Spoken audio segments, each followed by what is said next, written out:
오늘 성도인 우리가 좋아하기도 하고 또 즐겨 사용하는 말이 있다면 어떤 말입니까?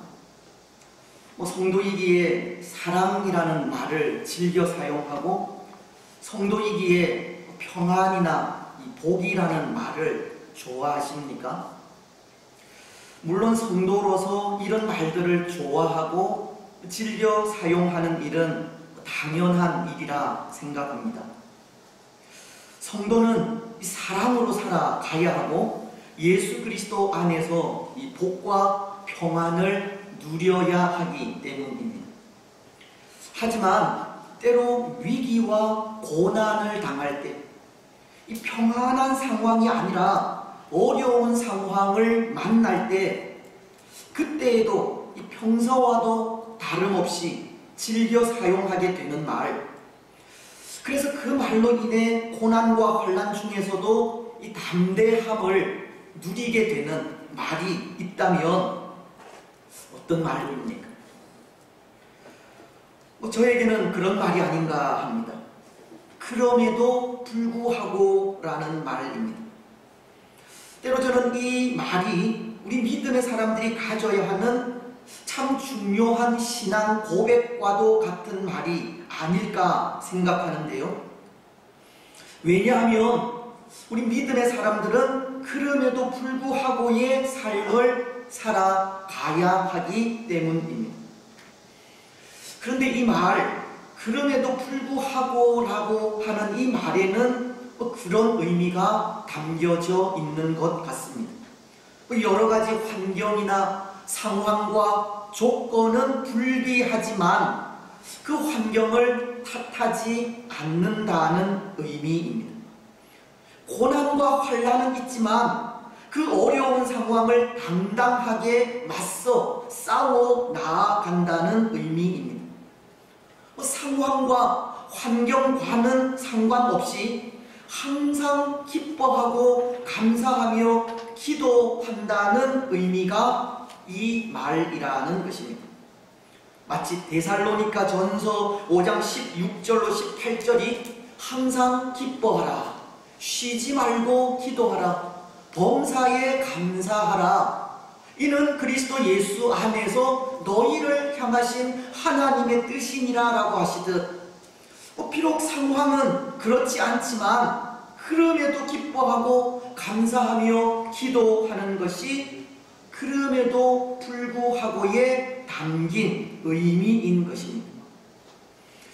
하지만 이 부패하고 패역한 우리 인생이 이런 삶을 살아간다는 것은 사실 여간해서 쉽지 않습니다.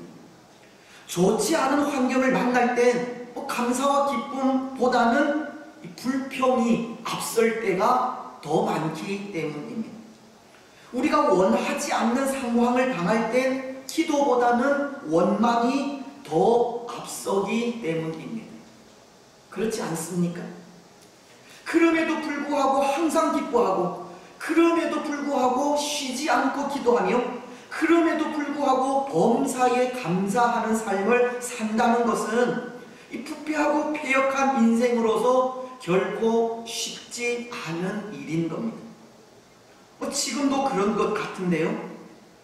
코로나로 인해 당하는 이 고통스러운 상황, 함께 모여서 예배하지 못하는 이 답답한 환경이 우리를 참 힘들게 하기도 하고 감사와 기쁨보다는 원망과 불평을 하게도 하기 때문입니다.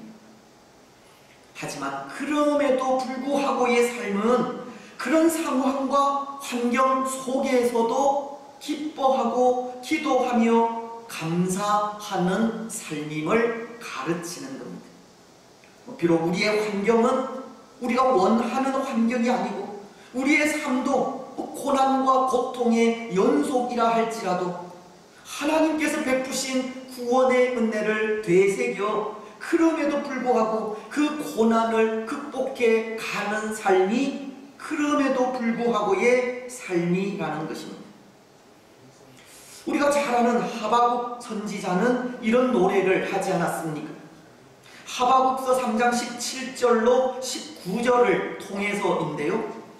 비록 무화과 나무가 무성치 못하며 포도나무에 열매가 없으며 감람나무에 소출이 없으며 밭에 식물이 없으며 우리의 양이 없으며 외양간에 소가 없을지라도 나는 여호와로 말미암아 즐거워하며 나의 구원의 하나님을 인하여 기뻐하리로다. 주 여호와는 나의 힘이시라.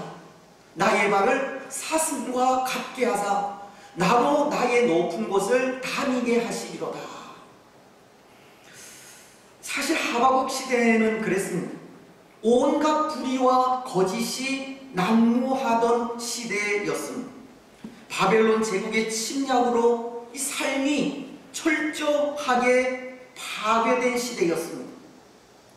의인이 악인의 지배를 받고 고난과 억눌림을 당하던 시대가 하바국 시대였습니다.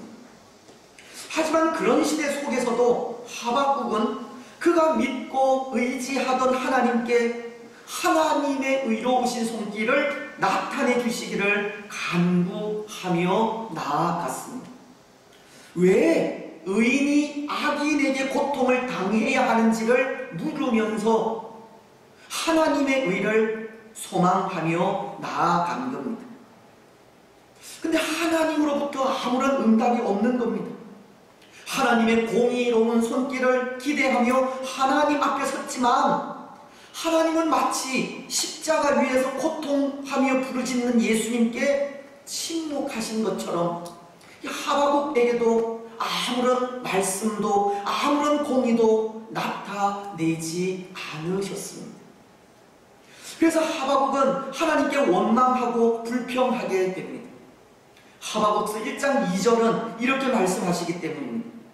여호와여, 내가 부르짖어도 주께서 듣지 아니하시니 어느 때까지리까?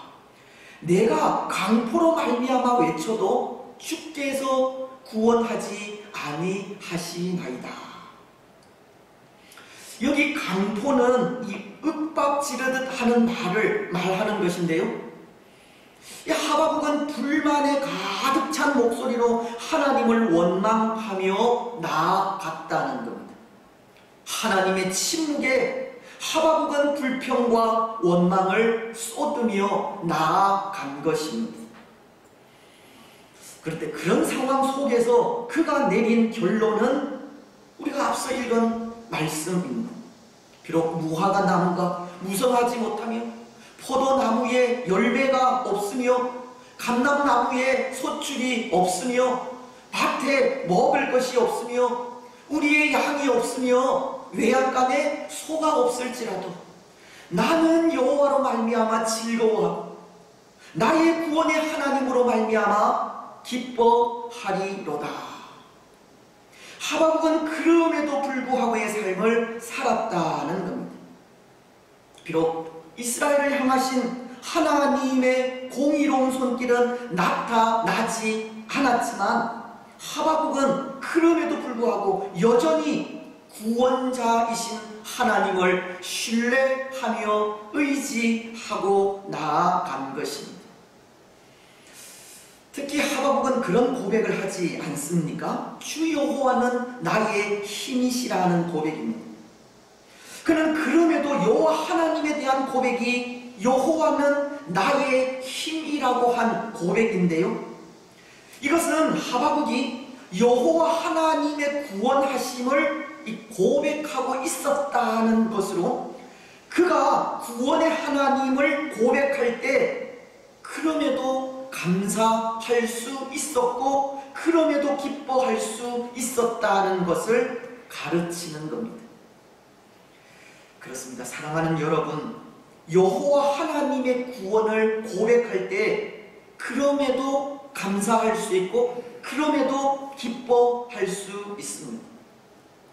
때로 우리의 기도가 응답되고 우리에게 하나님의 능력이 나타나 그것으로 인해 감사하고 기뻐하는 것이 아니라 하나님의 구원의 손길을 고백하고 하나님의 선하신 인도를 고백하면서 하나님을 의지할 때 그때 감사와 기쁨이 넘친다는 겁니다.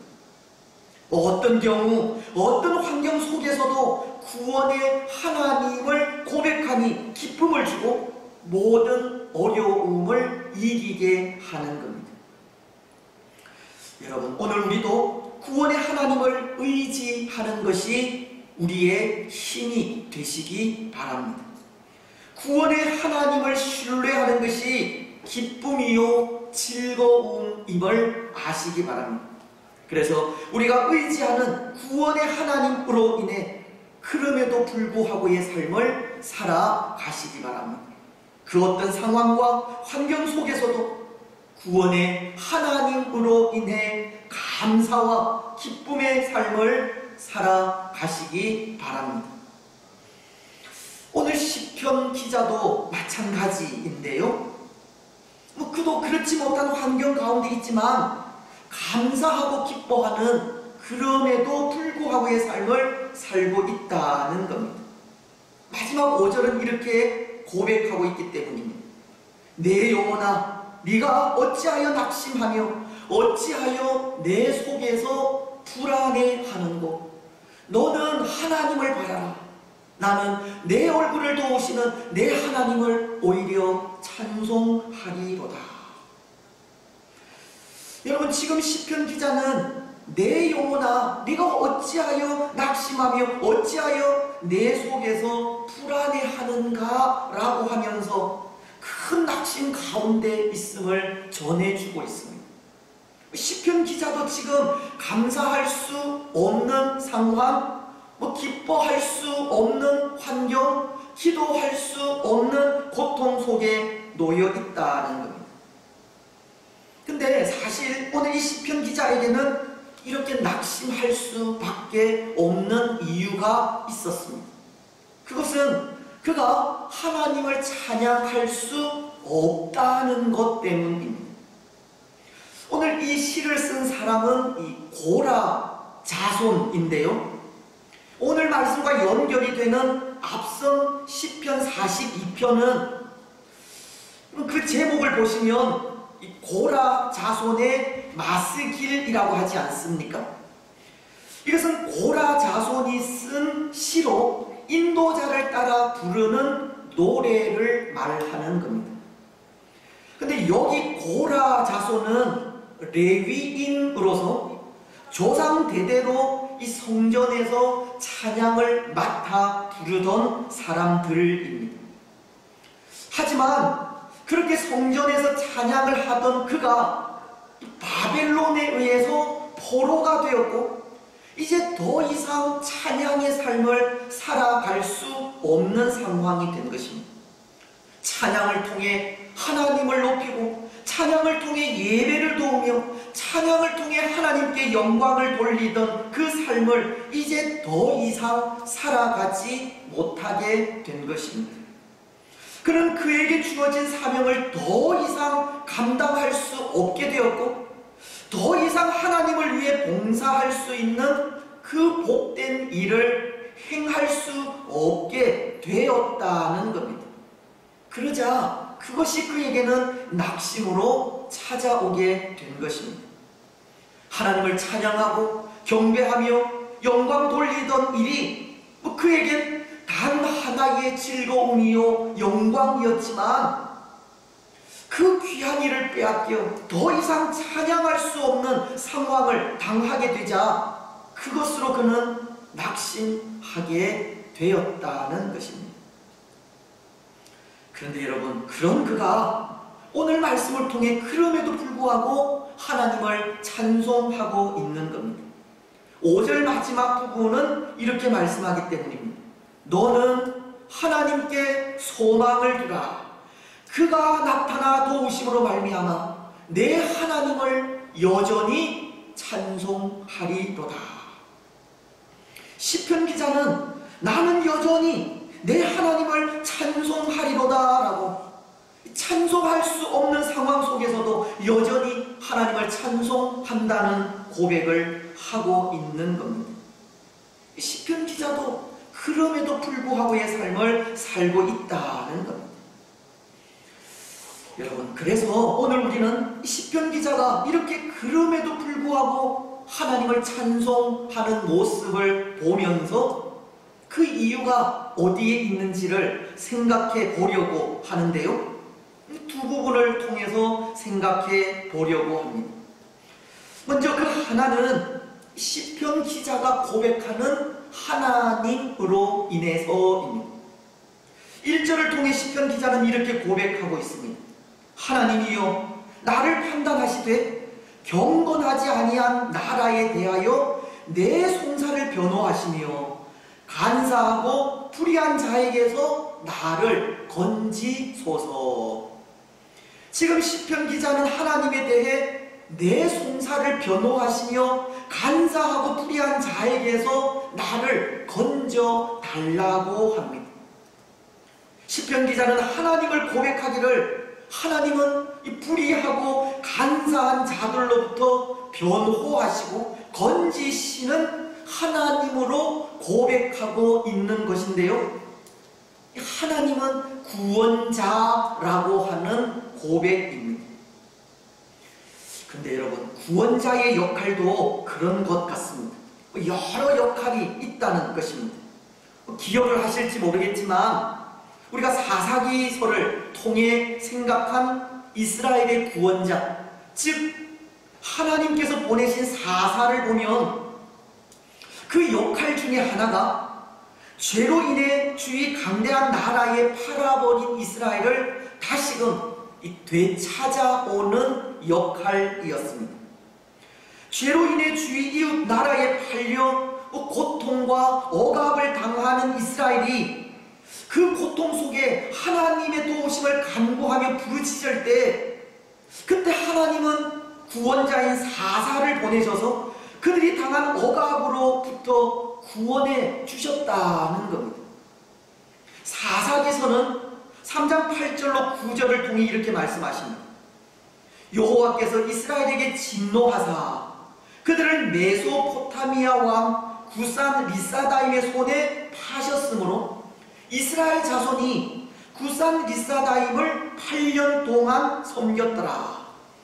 이스라엘 자손이 여호와께 부르짖음에 여호와께서 이스라엘 자손을 위하여 한 구원자를 세워 그들을 구원하게 하시니 그는 곧 갈렙의 아우 그나스의 아들 온니엘이라.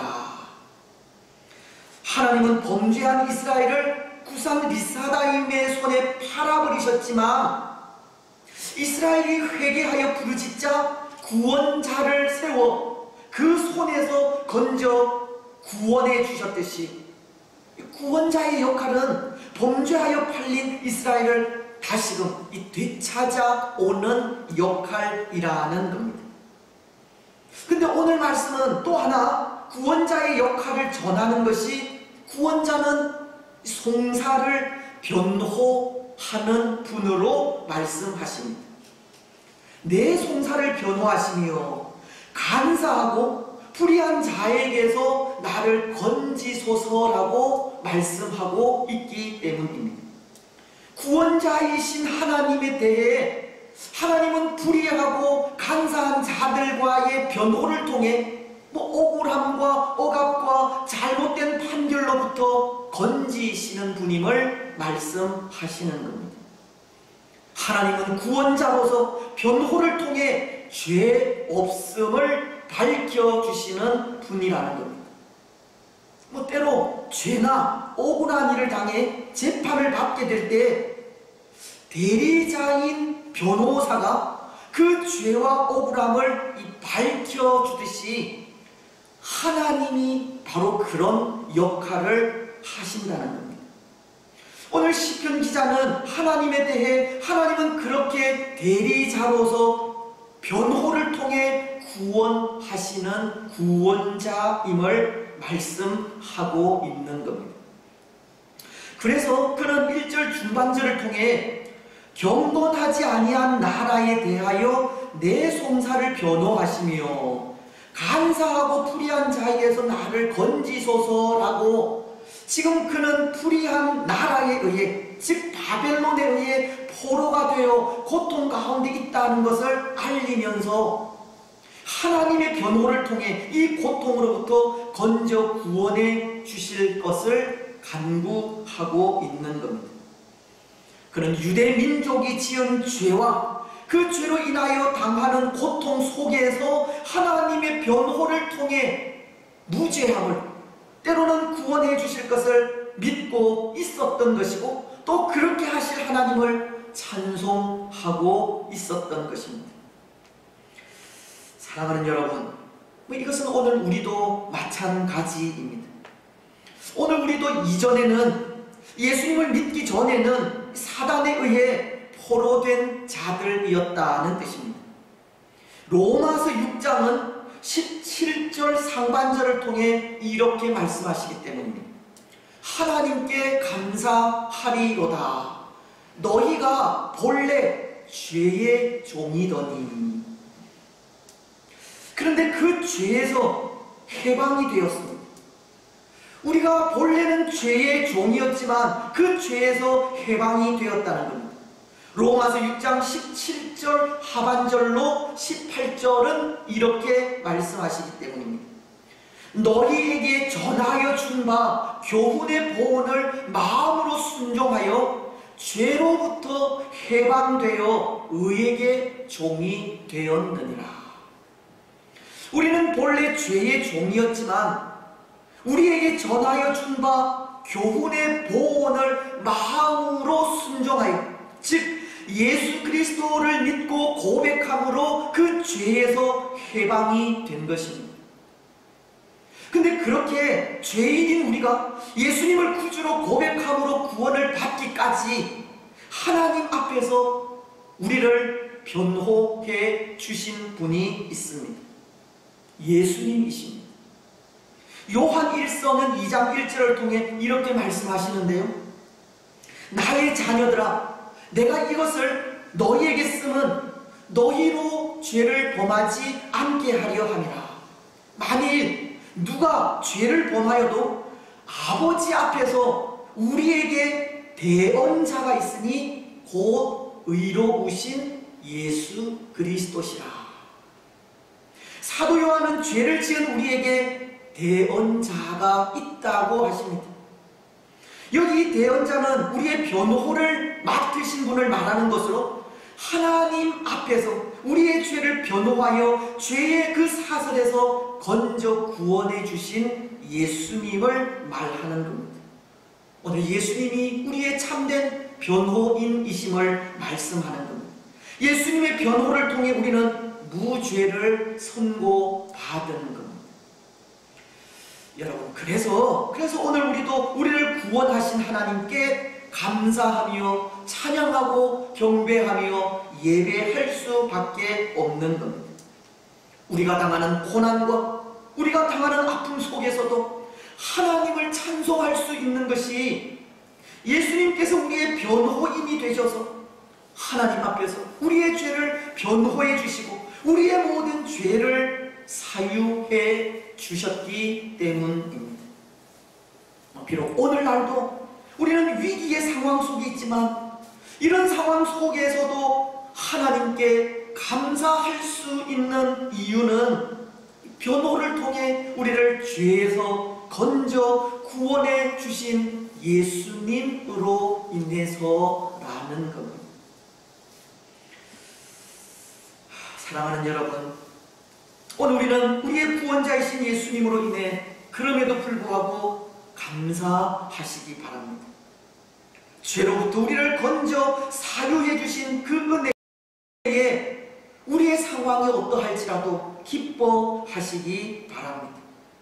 우리의 영원한 구주이신 예수 그리스도로 인해 그럼에도 불구하고 찬송하며 나아가시기 바랍니다. 이제 또 하나, 오늘 시편 기자가 그럼에도 불구하고 하나님을 찬송할 수 있었던 이유는 이 시편 기자가 돌아갈 하나님의 성전에서 하나님을 예배할 것을 생각하였기 때문입니다. 오늘 4절을 보시면 이렇게 말씀하지 않습니까? 그런즉 내가 하나님의 제단에 나아가 나의 큰 기쁨의 하나님께 이르리이다.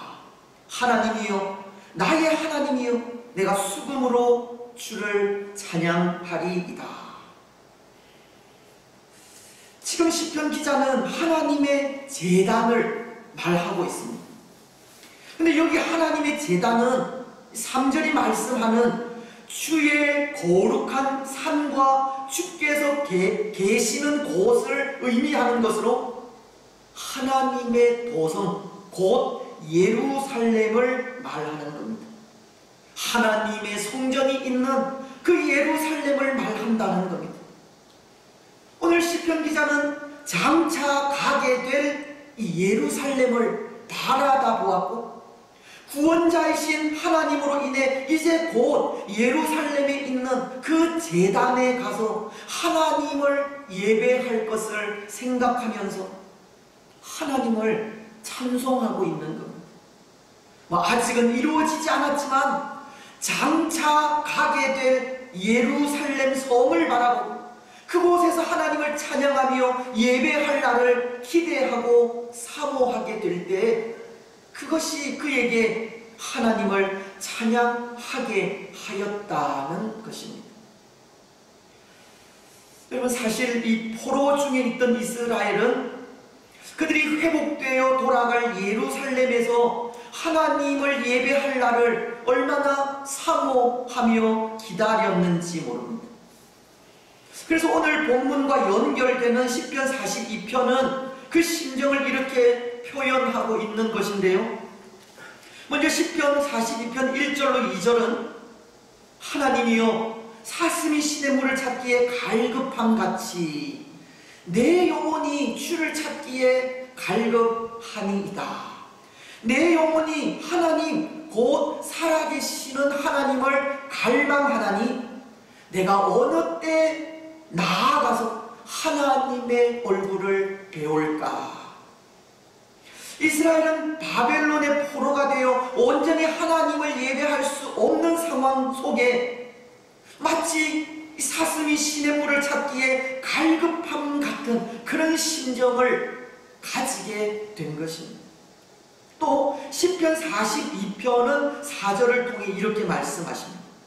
내가 전에 성의를 지키는 무리와 동행하여 기쁨과 감사의 소리를 내며 그들을 하나님의 집으로 인도하였더니 이제 이 일을 기억하고 내 마음이 상하는도다. 시편 기자는 하나님을 찬양하며 많은 사람들을 하나님께로 인도하던 그때를 떠올리며 그렇게 하지 못하는 지금의 상황에 대해 마음이 상한다고 그 안타까운 심정을 토로하고 있는 겁니다. 때로 오늘 우리도 모든 성도들이 다 함께 모여 예배할 수 없고 찬양할 수 없는 상황에 참 안타깝고 상한 마음을 가지는 것과 똑같은 겁니다. 오늘 시편 기자도 먼 이국 땅 바벨론에서 마음껏 하나님을 예배할 수 없는 그 안타깝고 상한 마음을 사슴이 갈급하게 시냇물을 찾아 헤매는 그런 마음으로 표현하고 있었던 겁니다. 그리고 그 모습을 통해 얼마나 하나님을 예배할 날을 사모하고 기다리고 있는지를 보여주고 있는 겁니다. 하지만 이제 뭐잖아, 하나님의 도성 예루살렘에 가서 하나님을 예배하고 경배하며 찬양하며 나아갈 것을 생각하니 그 감격에 하나님을 찬송하지 않을 수 없었던 겁니다. 사랑하는 여러분, 오늘 우리 성도에게 하나님을 예배하는 일보다 더 감격적인 일은 없습니다. 하나님 앞에 예배할 수 있다는 것보다 더 큰 기쁨은 없다는 겁니다. 하나님을 예배하고 그 은혜에 기뻐하면서 감사하는 일보다 더 큰 영광은 없습니다. 오늘날 예배가 이전과도 같지 않고 우리가 원하는 시간에 원하는 사람들과 함께 한 마음으로 예배할 수 없는 상황이 예배할 수 있는 은혜가 얼마나 큰 은혜였는지를 새삼 깨닫게 하고 있는데요. 이 마음껏 하나님을 예배하고 찬양할 수 있다는 것이 얼마나 큰 은혜인지 모른다는 것입니다. 여러분, 지금과도 같이 이렇게 마음껏 예배할 수 없는 환경, 또 마음껏 찬송할 수 없는 상황이 계속 된다 상상해 보십시오. 어떨 것 같습니까? 아마도 그것은 지옥과도 같은 것이 아닐까 생각합니다. 어떤 분이 이런 말을 하셨다고 하는데요. 지옥을 경험해 보셨습니까? 감사가 없는 곳이 지옥입니다. 찬송이 없는 곳이 지옥이고 기쁨이 없는 곳이 지옥입니다. 근데 여러분, 이 말은 반대로 우리가 거하는 곳이 비록 지옥과도 같은 곳이라 할지라도 그곳에서도 하나님을 찬송할 수 있고 예배할 수 있다면 오히려 그곳이 천국이라는 말이 아닌가 합니다. 감사로 하나님을 예배할 수 있는 것이 은혜요, 그곳이 천국이라는 겁니다. 모르겠습니다. 정말 앞으로는 이 예배하는 일이 지금보다 더 어려워질지도 모르겠지만 오늘 우리는 그래도 하나님을 예배할 수 있다는 것이 얼마나 큰 은혜인지를 아셨으면 좋겠습니다. 하나님께 감사하며 나아갈 수 있다는 것이 얼마나 큰 영광인지 고백하셨으면 좋겠습니다. 시편 95편 1절로 3절은 이렇게 말씀하십니다. 오라, 우리가 여호와께 노래하며 우리의 구원의 반석을 향하여 즐거이 외치자. 우리가 감사함으로 그 앞에 나아가며 시를 지어 즐거이 그를 노래하자. 여호와는 크신 하나님이시요 모든 신들보다 크신 왕이기 때문이로다. 여러분, 하나님을 노래하고 찬양하며 경배하는 일은 참으로 영광스러운 일입니다. 하나님을 예배할 수 있다는 것은 더 없는 은총이요 복입니다. 하나님께 감사하며 나아갈 수 있다는 것은 한없이 복된 일입니다. 오늘 우리는 하나님을 예배할 수 있고 찬양할 수 있을 때 마음껏 예배하고 찬송하며 나아가시기를 바랍니다. 그럼에도 아직까지는 하나님을 예배할 수 있고 찬송할 수 있다는 것을 기뻐하면서 예배할 수 있고 찬송할 수 있을 때 사슴이 시냇물을 찾기에 갈급함 같은 갈급함으로 하나님 앞에 나와 예배하시기 바랍니다. 예배하는 일이 복임을 고백하면서 그럼에도 불구하고 감사함으로 예배자의 삶을 살아가시기 바랍니다. 이제 말씀을 맺겠습니다. 사랑하는 여러분, 오늘 우리는 맥주 감사주일을 맞이하고 있습니다. 감사주일에 그럼에도 불구하고 하나님 앞에 감사하고 예배할 수 있다는 것이 얼마나 큰 은혜요 기쁨인지 모릅니다. 비록 우리의 환경은 마음껏 예배할 수 없고 감사할 수 없으며 기뻐할 수 없는 환경이지만 그럼에도 이런 상황 속에서도 그럼에도 불구하고 감사함으로 하나님을 예배하고 기뻐하는 일이 얼마나 복되고 영광스러운 일인지 모른다는 겁니다. 여러분, 오늘 우리는 하나님을 예배하고 감사하며 찬양하는 일이 우리 살아가는 삶에 가장 크고 복되며 아름다운 일임을 고백하면서 우리의 환경이나 상황이 어떠하든 그럼에도 불구하고 하나님을 예배하고 감사하며 찬양하시기 바랍니다. 그 어떠한 환경과 상황 속에 놓여 있다 할지라도 구원자이신 예수님께서 그의 변호를 통해 우리를 죄에서 건져 구원해 주신 것을 기억하면서 그 감사의 마음을 찬양과 경배로 하나님께 드리시기 바랍니다. 또 또 그럼에도 아직은 예배할 수 있고 찬양할 수 있으며 감사할 수 있음을 기억하면서, 그리고 더욱 기쁨으로 하나님을 예배할 수 있는 그날이 올 것을 기대하고 기다리면서, 그럼에도 불구하고 변함없이 하나님을 찬양하고 경배하며 감사하는 우리들이 되시기를 바랍니다. 그래서 그럼에도 불구하고 하나님께 드리는 감사와 예배와 찬송을 통해 오직 하나님께만 영광을 돌려드리시고 그 삶을 통해 하나님의 큰 복을 받아 누리는 복된 주의 성도들이 되시기를 주님의 이름으로 축복합니다.